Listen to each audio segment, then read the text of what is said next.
Президент России подписал указ о единовременных выплатах ветеранам Великой Отечественной войны к 80-летию Победы, фронтовикам, их вдовам, бывшим узникам концлагерей, а также жителям блокадного Ленинграда, труженикам тыла и тем, кто работал на объектах ПВО, строил оборонительные сооружения.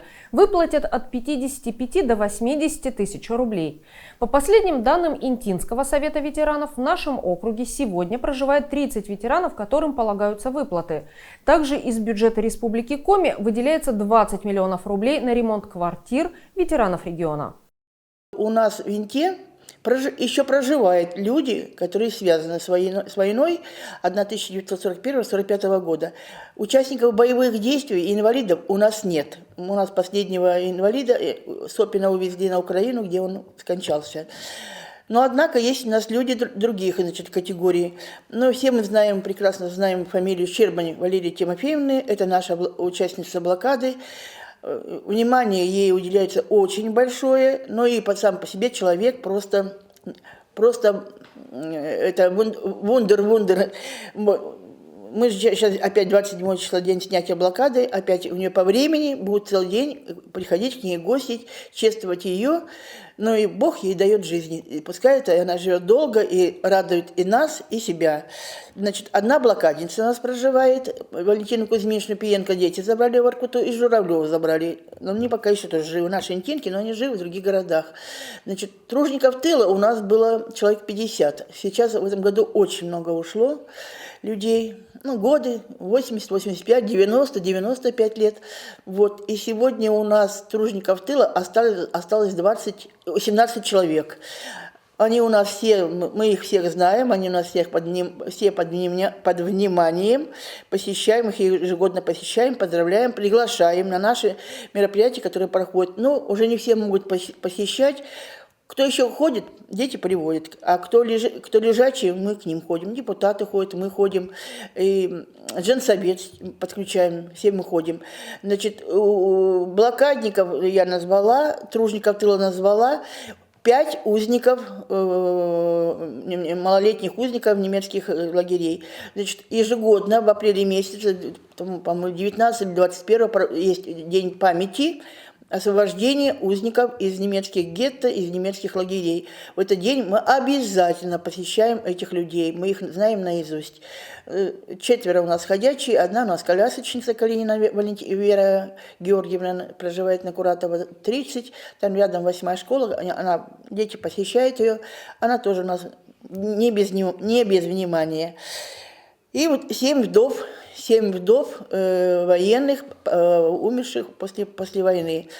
Самое интересное, что 3 вдовы живут в одном доме на Геологической 1. 3 вдовы, когда посещаем в одном доме, 3 вдовы. Пока еще сами ходячие, сами себя обслуживают. И полны еще, полны жизнерадостные, жизнелюбия полны. Это очень радует. Поэтому эти люди, согласно этого указа, получат единовременную выплату в денежном выражении после того, как деньги придут в соцзащиту. Это все отработано. По республике, еще при предыдущем главе республики Уйбе, Владимире Викторовиче, Совет ветеранов республики, республиканский, решили продолжить, поднять вопрос о ремонте жилых помещений для людей, связанных с военными действиями. Все знаете, что в 2020-2022 году была большая акция по ремонту жилых помещений. Мы активно принимали участие в этом. Почти 40 квартир мы сделали нашим ветеранам. Поэтому для ветеранов, именно непосредственно, которые связаны с войной, блокадников, тружеников тыла, вдовам, мы все сделали. Но сейчас объявлена дополнительная проблема-то поднимается. В Инте создана межведомственная комиссия по проведению мониторинга и обслуживания ветеранов войны, и тут уже прибавляют категорию «дети войны». Поэтому сегодня я могу сказать, что уже первое заявление от жительницы Южного поселка поступило с просьбой отремонтировать квартиру. Приходит заявление, оно поступает в межведомственную комиссию, передают в Совет ветеранов. В течение 30 дней после получения заявления мы должны комиссионно, администрация, Совет ветеранов и соцзащита, служба заказчика, мы должны посетить нашего жителя, посмотреть, нуждается ли он в ремонте. Если нуждается, даем согласие. Если нет, то получается отказ. Но я думаю, что будем вопрос решать положительно. Республика выделила в этом году 20 миллионов на, ремонт, на дополнительный ремонт жилых помещений для граждан категории военной и дети войны.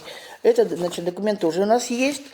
Но уже не один год у нас проходит акция по республике «Чужих могил не бывает».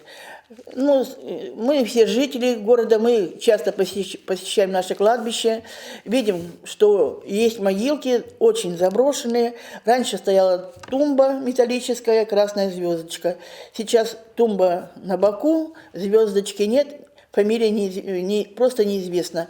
В городе, значит, работниками музея была проведена паспортизация могил участников войны. Значит, у нас 180 карточек на могилке оформлены. Сегодня Совет ветеранов, должны принимать участие в помощи, найти захоронения заброшенные и привести их в порядок. В том году, значит, нам из фонда «Победа», Республиканского фонда «Победа», были выделены 85 тысяч. Мы нашли в городе, у нас есть самые могилки, но там надо работать с родственниками, значит, надо встретиться. Но проблемы есть. Поэтому мы в том году решили помочь деревням и селам. 11 крестов новых, совершенно новых, металлических крестов с латунными табличками, фамилия, имя, отчество, рядовой, звание его, обязательно дата рождения, дата смерти, ленточка нам изготовил частный предприниматель Заболотный, Виталий Георгиевич, по-моему. Мы ему очень благодарны, так что села Косьевом, Альзевовом и Петрунь получили 11 крестов на могилке, которые нужно обновить. Работа эта будет продолжаться, поэтому я приглашаю родственников, которые... Поступает звонок моему папе, значит, надо сделать ремонт моему папе.